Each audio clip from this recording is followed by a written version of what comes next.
நிறைய முறை என்ன பெண் பார்த்துட்டு போயிட்டாங்க. எதுவுமே அமையல. அடுத்த வாரம் திருப்பி இன்னொருத்தர் வர்றாரு பெண் பார்க்க. நான் எப்படி நடந்துக்கணும்? எப்படி ட்ரெஸ் பண்ணா அவங்களுக்கு பிடிக்கும்?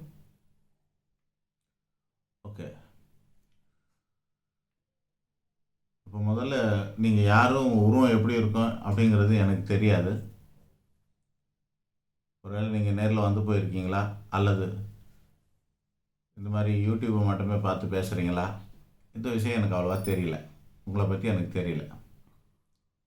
நிறைய முறைங்கிறது என்ன, 2-3 முறையா, இல்லை நிறைய 5-10 முறையா, இல்லை 20 முறையா, அந்த அளவுக்கு இருக்குதா அப்படின்றது தெரியல. ஸோ குறை எங்கே இருக்குதுன்னு என்னால் சரியாக கண்டுபிடிக்க முடியாது. ஆனால் பொண்ணு பார்க்குறதுக்குன்னு ஒரு முறை இருக்குது. அது என்னென்னா, கல்யாணம் அமைக்கிறதுக்குன்னு முறை இருக்குது. நீங்கள் எப்படி அமைச்சிக்கணுன்னா, முதல்ல வந்து 3 விஷயத்தை ரெடி பண்ணி வச்சுக்கணும். ஒன்று, உங்களுடைய பயோடேட்டா, உங்களுக்கு குடும்ப விவரங்கள் எல்லாம், உங்களை பற்றிய விவரம், குடும்ப விவரங்களை ஒரு பேப்பரில் டைப் பண்ணி வச்சுக்கணும். படித்தவங்கன்னா டைப் பண்ணி தான் வச்சுக்கணும். படிக்காதவங்கன்னா டிடிபி பண்ணி தான் வச்சுக்கணும். படிக்காதவங்கன்னா நீங்கள் கையில் கூட எழுதி வச்சுக்கோங்க.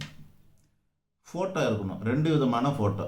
ஒன்று, முகம் தெளிவாக தெரிகிற மாதிரி பாஸ்போர்ட் சைஸ் மாதிரியான ஃபோட்டோ ஒன்று இருக்கணும். நெஞ்ச அளவுக்கு முகத்தை வரைக்கும் தெரிகிற அளவுக்கு ஒரு ஃபோட்டோ இருக்கணும்.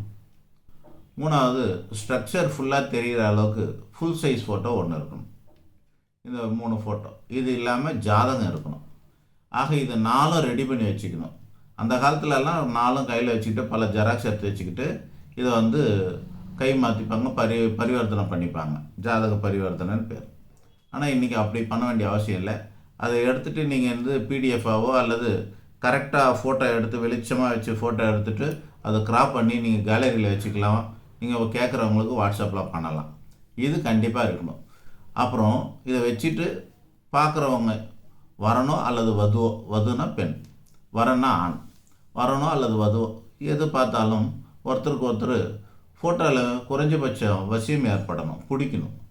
பயோடேட்டாலாம் உங்களுக்கு திருப்திகரமாக இருக்கணும். உங்களுக்கு இது சரியில்லை, அது சரியில்லை, அப்படி இப்படிங்கிறதெல்லாம் உங்களுடைய எதிர்பார்ப்புலாம் அதில் இருக்குதான்னு பயோடேட்டாலாம் பார்த்துக்கணும். பொதுவாக வந்து சமமாக இருக்கிறவங்க பந்தம் வச்சுக்கிறது தான் சம்மந்தம். ஒரு பெண் வந்து சொந்த வீடு இல்லாமல் இருக்கிறாங்கன்னு வச்சுங்களேன், சொந்த வீட்டில் இருக்கிறவனை தான் கல்யாணம் பண்ணிப்பேன்னு அல்லது பண்ணி வைப்பேன்னு அந்த பெண் வீட்டார் அடம் பிடிக்கிறது, அது சீக்கிரம் ஆகாது. கல்யாணம் ஆகிறதுக்கான வாய்ப்பு அரிதிலும் அரிது. அதுபோல் சமமாக இருக்கிறவங்க தான் பந்தம் வச்சுக்க முடியும். படிக்காத ஒரு பையன் படித்த பொண்ணை தான் வேணும்னு அடம் பிடிக்கிறது, இதுவும் வந்து அரிதிலும் அரிது. அந்த மாதிரியான சமம் இல்லாத விஷயங்கள் எல்லாம் பண்ணால் அது பேர் பேராசைன்னு கூட சொல்லிக்கலாம், பேராசைன்னு சொல்லிக்கலாம். சமமாக அழகே இல்லாத ஒருத்தன் அழகானவங்களை விரும்புகிறது, அழகாக இல்லாத ஒருத்தி அழகானவனை விரும்புகிறது, எல்லாமே வந்து பேராசையில் தான் சேரும். உங்களுடைய தகுதிக்கு ஏற்ற மாதிரி தான் நீங்கள் பண்ணணுங்கிறது தான் முக்கியம். அதுதான் சமங்கிற வார்த்தையில் சொல்கிறோம். தகுதிக்கு மீறியதுக்கு நீங்கள் முயற்சி பண்ணுறது முறையாக இருக்காது. அதனால கூட நிறைய தடைப்படலாம். 4-5 பெண்கள் 4-5 முறை ஒருத்தர் வந்து பெண் பார்த்துட்டு பிடிக்கல அப்படின்னு பதில் சொல்லாமல் விட்டுட்டாங்கனாக்கா மனநிலை பாதிக்கப்படும். அதனால் அது நல்லது கிடையாது. முன்கூட்டியே அதை ஃபில்ட்ரு பண்ணணுன்னாக்கா நீங்கள் பயோடேட்டாவை, ஃபோட்டோவோ, ஜாதகத்தை எல்லாம் பார்த்துடணும். இல்லை சில பேர் அதிக பிரசிங்கத்தனமாக என்ன பண்ணுவாங்கன்னா, எடுத்தோடனே நேராக வந்து பொண்ணை பார்த்துருவாங்க. நீங்கள் வந்து அந்த ஆர்வ கோளாறில் சில பேர் நேராக பொண்ணை பார்த்துட்டு அப்புறமா போயிட்டு வீட்டுக்கு போயிட்டு என் தாய் மாமனுக்கு பிடிக்கல, நாய் மாமனுக்கு பிடிக்கலன்னு சொல்லிட்டு வேணான்னு சொல்லுவாங்க. பொய். அதெல்லாம் பொய். அதெல்லாம் முன்கூட்டியே யாரெல்லாம் பார்க்க வரணும்னு ஆசைப்பட்றீங்களோ எல்லாரும் ஒரே ட்ரிப்பாக வந்து பார்த்துட்டு போயிட வேண்டியது தான். அதுக்கு முன்னாடி என்ன பண்ணணும்னா, பார்க்குறதுக்கு முன்னாடி ஜாதகம் சரியாக இருக்கா, பயோடேட்டா சரியாக இருக்குதா எல்லாம் பார்த்துக்கணும். ஜாதகத்தை மேட்ச் பண்ணி பார்த்துக்குங்க உங்களுக்கு திருப்தியான ஜோசியர்கிட்ட. ஃபோட்டோவை குடும்பத்தில் இருக்க எல்லாருக்கிட்ட காட்டி பார்த்துக்குங்க. பயோடேட்டாவை எல்லாருமே படித்து பார்த்துக்குங்க. இதிலெல்லாம் திருப்தி ஆச்சுன்னா 4வதாக நீங்கள் ஃபோன் பண்ணி பேசிக்கங்க. பேசிக்கிட்டு இருக்கிறதெல்லாம் நேரடியாக பேசிக்க. என்ன செய்வீங்க, எது செய்வீங்கன்னு அதில் ரிட்டர்னில் எழுதி தர மாட்டாங்க. எவிடன்ஸாக ஆகிடும். எனக்கு இவ்வளோ வரதட்சணை வேணும்லாம் எழுத மாட்டானுங்க.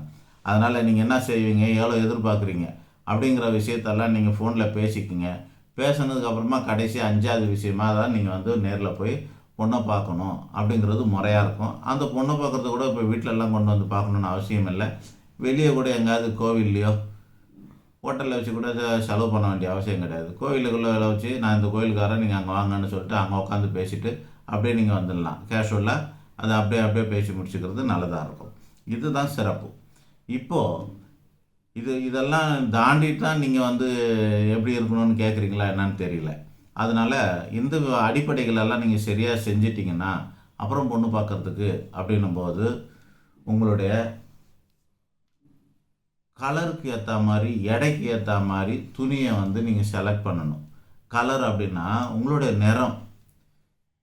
இப்போ சராசரி வார்த்தைகளில் சொல்லணும்னா கருப்பாக இருக்கிறாங்க, வெள்ளையாக இருக்கிறாங்க, மாநிறமாக இருக்கிறாங்க அப்படின்னு 3 இருக்குது. அப்படின்னா வெள்ளையாக இருக்கிறவங்க டார்க் கலர் ட்ரெஸ்ஸை கூட நீங்கள் போட்டுக்கோங்க, ஒன்றும் தப்பு இருக்காது, அது ஒன்றும் பண்ணாது. கருப்பாக இருக்கிறவங்க டார்க் கலரை பயன்படுத்தாதீங்க. எந்த விதமான டார்க் கலர் ட்ரெஸ்ஸோ பொண்ணு பார்க்குற அன்றைக்கி பயன்படுத்தாதீங்க. அப்படியே ஆப்போசிட்டாக டார்க்காக இருக்கிறவங்க ரொம்ப வெளிர்ந்த லைட் கலர் ட்ரெஸ், பிரைட்டாக இருக்கிற ட்ரெஸ்ஸை நீங்கள் போடணும். 1. 2வதாக டார்க்காக இருக்கிறவங்க லைட்டாக போடணும், லைட்டாக இருக்கிறவங்க டார்க்காக கூட போடலாம். மீடியமாக இருக்கிறவங்க அப்படின்ற போது இந்த கலர் பேர் சொல்ல தெரியாத சில கலர்கள்லாம் இருக்கும். என்னென்னா வெந்தய கலரு, பாச கலரு, இங்கிலீஷ் கலரு, இப்படிலாம் சில இதெல்லாம் சொல்லுவாங்க. இந்த மாதிரி ட்ரெஸ் எல்லாம் போடக்கூடாது. மாநிறமாக இருக்கிறவங்க இந்த மாதிரி கலந்த கலரை பயன்படுத்தக்கூடாது அப்படிங்கிறதெல்லாம் தெரிஞ்சுக்கோங்க. இது அப்புறம் உங்களுடைய கலாச்சாரத்துக்கு ஏற்ற மாதிரி அல்லது நம்மளோட ட்ரெடிஷ்னல் கலாச்சாரத்துக்கு ஏற்ற மாதிரியான உடையிலே இருக்கிறது தான் நல்லது, பழக்க வழக்கம் அப்படி தான் இருக்கணும். இது இந்த மாதிரி தான் ட்ரெஸ் பண்ணணும். அதில் நாகரிகமாக ட்ரெஸ் பண்ணுறதா சொல்லிட்டுலாம் சில பேர் பண்ணிக்கிறாங்க, அது இருக்கக்கூடாது. நம்மக்கிட்ட யார் மாதிரியான நம்மளுடைய வியூவர்ஸ் எப்படி இருப்பாங்கன்னா என்னுடைய ஸ்டாண்டர்டுக்கு ஏற்ற மாதிரி தான் இருப்பாங்க, மிடில் கிளாஸாக தான் இருப்பாங்கங்கிற காரணத்தினால நான் அவங்களுக்கு தான் சொல்கிறேன். சூப்பர் ரிச்சாக அம்பானி மாதிரியான ஆளுங்க வீட்டில் இருந்தெல்லாம் யாரும் எனக்கு வந்து கிளைண்ட்டாக இருக்க போகிறதில்ல, என்னோடய வியூவர்ஸாக இருக்க போகிறதில்ல. அதனால் அவங்களுக்குலாம் இது கிடையாது. அவங்க வீட்டிலலாம் வேறு மாதிரி எப்படி வேணாலும் ட்ரெஸ் பண்ணியிருக்கலாம், அது வேறு. நம்ம வந்து சராசரி மக்களுக்கு நம்ம சொல்லிக்கிட்டு இருக்கிறோம். டாப் 20ன்னு சொல்லக்கூடிய சூப்பர் ரிச்சாக இருக்கக்கூடியவங்களுக்கு நம்ம இதை சொல்லலை, அவங்களுக்கு வேறு. இப்போ ட்ரெஸ் வந்து முதல்ல எப்படி நடந்துக்கணும்னு வேறு கேட்டிங்க. உங்களுடைய எண்ணம் போல தான் வாழ்க்கைன்னு சொல்லுவாங்க. உங்கள் எண்ணம் எதில் தெரிய வரும் அப்படின்னாக்கா நடை, உடை, பாவனை, சொல், செயல், இந்த 5லேருந்து உங்களுடைய எண்ணம் கண்டுபிடிக்கப்பட்டுரும். அறிவாளிகளால் கண்டுபிடிக்க முடியும். அது முடியலன்னா, அதை கண்டுபிடிக்க முடியலன்னா அவங்க அனுபவமோ அறிவோ இல்லாதவங்கன்னு அர்த்தம். அனுபவமோ உலக அறிவோ இல்லாதவங்கன்னு அர்த்தம். அது எப்படி வரும்னா ஓரளவுக்கு 30 வயசு தாண்டினாலுமே பல பேர் இதெல்லாம் கண்டுபிடிச்சிடுவாங்க. ஒரு பாடி மேனரிசத்தை வச்சு, பாடி லாங்குவேஜ் வச்சு கண்டுபிடிச்சிடுவாங்க, மேனரிசத்தை வச்சு கண்டுபிடிச்சிடுவாங்க. இதெல்லாம் இருக்குது. நடை, உடை, பாவனை, சொல், செயல், இவைகளை கொண்டு அவர்களுடைய எண்ணங்களை அறிய முடியும். இதுக்காக தான் நம்ம வந்து பொண்ணு பார்க்குற பழக்கம் இருக்குது. அவங்க நடக்கும்போதுலேருந்து எங்களெல்லாம் விட்டிங்கன்னா அவங்க செருப்பு தேயுது பார்த்தீங்களா, அது சமமாக நடக்கணும். அந்த தேயிற செருப்பை பார்த்தாங்கள அந்த தேஞ்சு போன செருப்பை வச்சு அவங்களுக்கு என்னென்ன வியாதி இருக்குன்னு சொல்லிட முடியும் எங்களால்.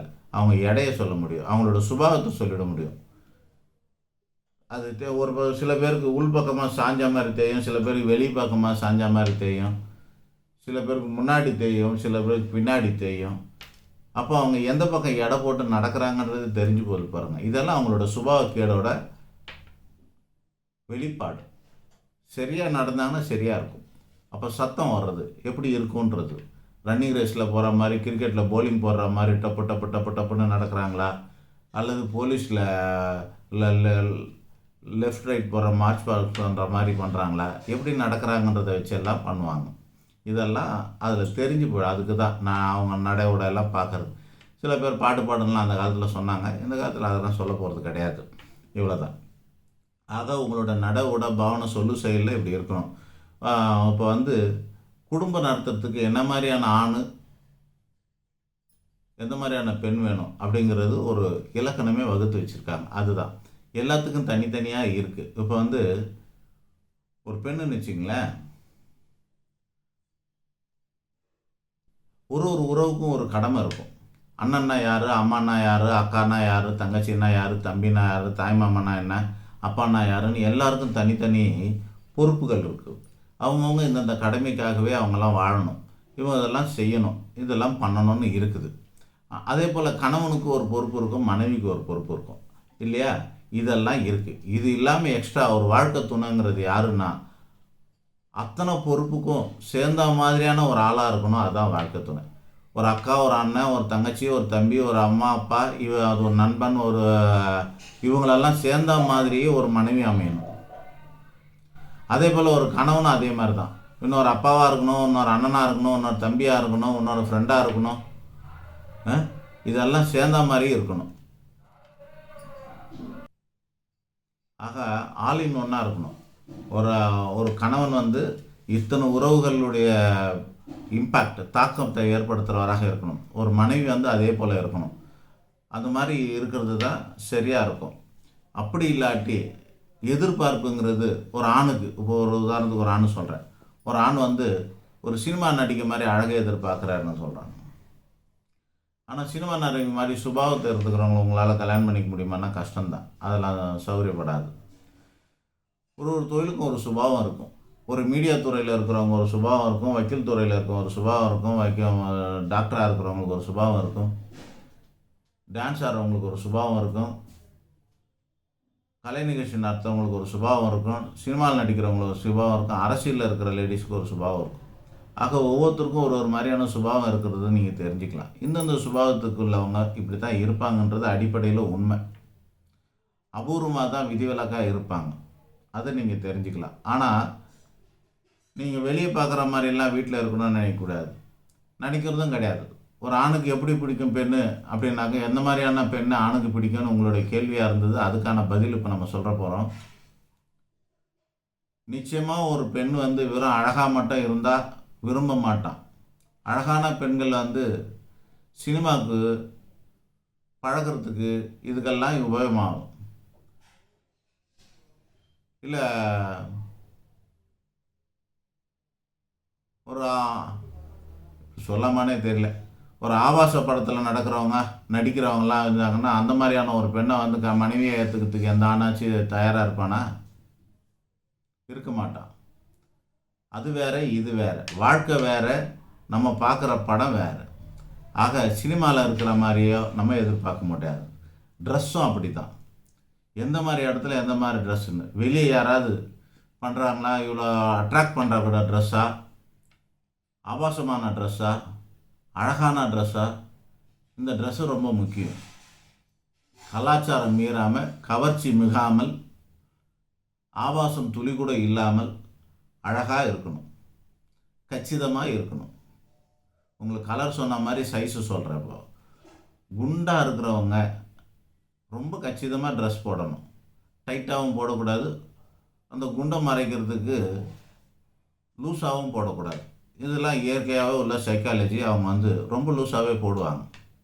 அவங்க வடிவம் தெரிஞ்சிடக்கூடாதுன்னு லூஸாகவே போடுவாங்க. அதே மாதிரி ஒல்லியாக இருக்கிறவங்க நிச்சயமாக ரொம்ப டைட்டாக போடவே கூடாது, மீடியமாக ட்ரெஸ் இருக்கணும். அப்போ தான் அவங்களோட ஒல்லியாக இருக்கிறது மறைக்கப்படும். ரொம்ப இறுக்கமாக இருந்ததுன்னா அவங்க ரொம்ப ஒல்லியாக இருக்கிறாங்கன்றது தெரிஞ்சு போயிடும். இப்போ சைஸும் தெரிஞ்சுக்கிட்டோம். அதுபோல் நாகரிகமான ட்ரெஸ், நாகரிகங்கிற பேரில் ஆபாசமும் கவர்ச்சியாக இருக்கக்கூடாது. சினிமா நடிகைக்கு கவர்ச்சி இருக்கலாம், நாடக நடிகைகளுக்கு கவர்ச்சி இருக்கலாம், தெருக்கூத்தாடுறவங்களுக்கு கவர்ச்சி இருக்கலாம், குடும்பஸ்திரிக்கு கவர்ச்சி தேவையில்லை. ஆனால் நிச்சயமாக நீங்கள் கவர்ச்சியாக ட்ரெஸ் பண்ணக்கூடாது, நாகரிகமாக தான் ட்ரெஸ் பண்ணணும். நவநாகரிகமாக ட்ரெஸ் பண்ணாலும் அந்த நவநாகரிகத்தில் கவர்ச்சி, ஆபாசம் இது ரெண்டுமே இருக்கக்கூடாது. அது என்ன அது இப்படி என்ன மாதிரி இப்படி போத்திக்கிட்டு இருந்ததுன்னா இது ஐதர் காலத்து பழைய பஞ்சாங்க கேஸுன்னு அர்த்தம் இல்லையா? அப்போ இது வரைக்கும் இருந்தால் நாகரிகம், இதுக்கும் கீழே கொஞ்சம் இறக்கி போட்டோம்னா அது அநாகரிகம், அது ஆபாசம். ஆக ட்ரெஸ்ஸை ரொம்ப ரொம்ப ரொம்ப முக்கியம். முதல் நோக்கம் முற்றும், அதாவது first impression is the best impression சொல்லுவாங்க. தமிழில் அப்படியே மாற்ற சொன்னோன்னா என்னென்னா முதல் கோணல் முற்றும் கோணல்வாங்க. ஆக ஃபஸ்ட்டு இம்ப்ரெஷன் எப்படி இருக்கணுன்றது, உங்களை ஒரு சினிமா நடிகைக்கு ஆள் எடுக்க வரல, ஒரு சினிமா நடிகைக்கோ இல்லைன்னா ஒரு டிவி சீரியலுக்கோ ஆள் எடுக்க வரல, அதுக்கு உங்களுக்கு மேக்கப் டெஸ்ட்டோ கேமரா டெஸ்ட்டோ போட வரல. அவங்க வாழ்க்கையை குடும்பம் நடத்துறதுக்கு கூப்பிட்றாங்க, குடும்பம் நடத்துறதுக்கு ஆள் எடுக்கிறாங்க. அப்படின்னா குடும்பத்துக்குள்ளே எப்படி இருக்கணுங்கிறது தான் முக்கியம். இந்த இடத்துல ட்ரெஸ் ரொம்ப ரொம்ப முக்கியமானது. பெண் பார்க்க போகிறவங்கன்னா, பெண் பார்க்க வராங்கன்னா அந்த நேரத்தில் உங்களுடைய ட்ரெஸ் கோடு ரொம்ப முக்கியம். உங்கள் ட்ரெஸ் சென்ஸ் ரொம்ப முக்கியம். மிக மிக கவனமாக நீங்கள் ட்ரெஸ் பண்ணணும். ரொம்ப ஐதர் காலத்து மாதிரி இல்லாமல், அல்லது முக்கியமாக நவநாகரிக ட்ரெஸ்ஸாக இல்லாமல் கலாச்சார ட்ரெஸ்ஸாகவும், அந்த கலரு, சைஸு மற்றும் உங்களுடைய சென்ஸு, ட்ரெஸ் சென்ஸ் அதெல்லாம் ரொம்ப நாகரிகத்தை கடைப்பிடிங்க. ஈஸியாக கல்யாணம் நடக்கும். ரொம்ப வெகு சீக்கிரத்தில் நடக்க வாய்ப்பு உண்டாகும். நன்றி, வணக்கம்.